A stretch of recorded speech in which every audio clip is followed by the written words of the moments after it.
me and my wife, we had the opportunity to be one of the first big families, entrepreneurs, just to be unbelievably powerful. And the media never really gave the marriage a chance, And my wife didn't do the proper things and the right things.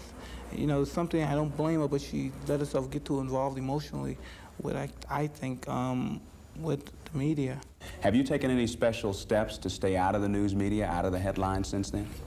Well, I'm mostly been concerned with training. I haven't been anywhere and been exposed anywhere to get any kind of publicity, but still, for some reason, people try to find reasons to write me up, even if they're lies and inaccurate. But what can you say? I guess it comes with the territory, if that's what they say. Mike, you have some different family members around you now, especially since the Spinks fight in Atlantic City. What factors occurred that made you decide to align with Don King? Well, I've been going through a great deal of psychological stress because of everything I've been through with Mitch Green, the fights with Mitch Green, the circulations building up around the Michael Spinks fight. You have no idea what was going on before the Michael Spinks fight. Situations with my wife, mother-in-law, and lawsuits. And I was vulnerable, and anyone could have put in 2 cents. And everyone just ran, and I didn't understand the reason they ran. I didn't do anything. I didn't kill anyone. I didn't have leprosy, but everyone ran for me. And I called Dawn, and we spoke, and I said, why don't you come over and let's discuss some issues about, basically surrounding my life. Mike, you have a lot of fame, a lot of notoriety, and a lot of money. Is money important to you? Well, because I had no respect for money in the beginning, people took advantage of me. I understand people, there's a large greed for money. I was raised, believe it or not, that money was a false sense of security, When you have money, you believe that you're invincible, you can't be hurt, you live forever. But when God's ready to take you, you could be a billionaire or whatever, and then you say, I can't die, I have so much, and God says, come with me. You gotta be all right, just come with me. It really doesn't mean anything, I take a great deal better care of my money now than I did in the past. But before, I was just so reckless with the money. Would it be a tragedy to you, like when your career was over, if you didn't have many multi-millions of dollars left? Or you just I doubt seriously if that will ever happen, but I never say never, because smarter businessmen than me has been tricked out of all their money. And all I can say, money, my house, my cars, everything I own is not my biggest asset. My biggest asset is me, and I could live without all that. Mike, people have talked about the competition or lack of in the heavyweight division. How do you keep yourself motivated from one fight to the next? Common sense tells you go in that ring half-stepping, you got to be picking your butt off the canvas. I don't care who you are. Frank Bruno, who claims that you guys knew each other in the past and that he sparred against you before and that he knows all your weaknesses. What do you say to that? He sparred me once I was 14 or 15, and one time I was 17.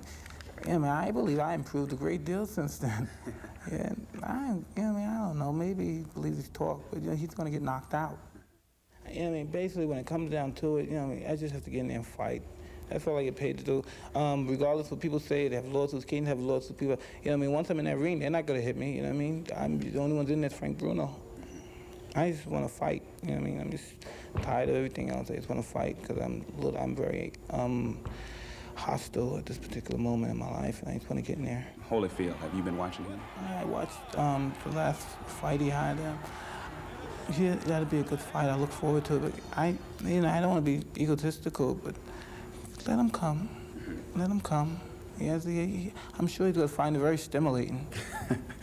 Mike, some people will say that you've breezed through the heavyweight division simply because you're the greatest fighter of all time. Others say that you've breezed through the division because there's simply no competition for you. How do you evaluate yourself as a fighter? These guys in different eras, you could never take a guy like Joe Louis and match him with Ali because the eras are totally different. The way of preparing for a fight is totally different. If you took Joe Louis, I always say if you take a fighter from back then when he started, then you bring him here when the training is more sophisticated, then you match the two. It's just no comparison. You can't compare them. You know, back in the olden days, they were more authentically tough. They're in better shape than the guys nowadays. But I really, you know, what I mean, it's hard to say they can beat the guys nowadays. Mike, I've heard you speak very highly of Muhammad Ali. If it wasn't for Muhammad Ali, I wouldn't be a fighter. I was in an institution in Spofford in the Bronx, New York, when I was young, very young. And the movie The Greatest had just came out. And Muhammad Ali, they showed the movie, all of us in the auditorium.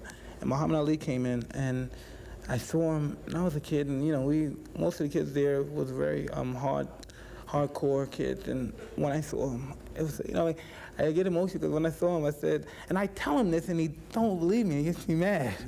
And I saw him, I said, I want to be like that guy. And ever since then, my whole life changed. You've always said that you always knew, even as a youngster, that you were destined for greatness, something special. Did you have it picked up? You know, I want to say this, but it sounds so strange, you know, because, I mean, God has such faith. All my life, I knew. After I saw Muhammad Ali, you know what I mean, I still went out in the street, got in trouble, got arrested more and more, but the faith was in, and I know it's going to be the heavyweight champ of the world. It's crazy, but I knew it. I got in trouble, and I had the faith. I said, whatever happened, I'm never going to die yet until I accomplish that. I know it's going to be the heavyweight champ. Custer told me, he said, I never see a guy like him in my lifetime since I'm an old man. And Custer said, I've seen more fighters than you can ever dream of, and I'm sure by the time you die, you'll never see anyone like him either. How about anyone like a Mike Tyson? You know, it's difficult because, you know, when I go down the streets, it's funny that you say that, and kids in New York and Brooklyn drive back, they get excited, they, oh, Mike Tyson! And then they turn around and say, I beat the you-know-what out of you in that Nintendo game, man, I'm gonna get you. And one kid, you know, it's so funny, but I never forget it, a kid, he was a young kid, a young fighter too, and he was running, and he walked through, he saw me, looked at me, and he said, I just want to see how you look because I'm gonna beat you one day. And I said, yeah? I said, all right, I'll be ready. And I didn't take it with a grain of salt. But it actually maybe could happen one day in the future. Well, he's gonna go to school that night.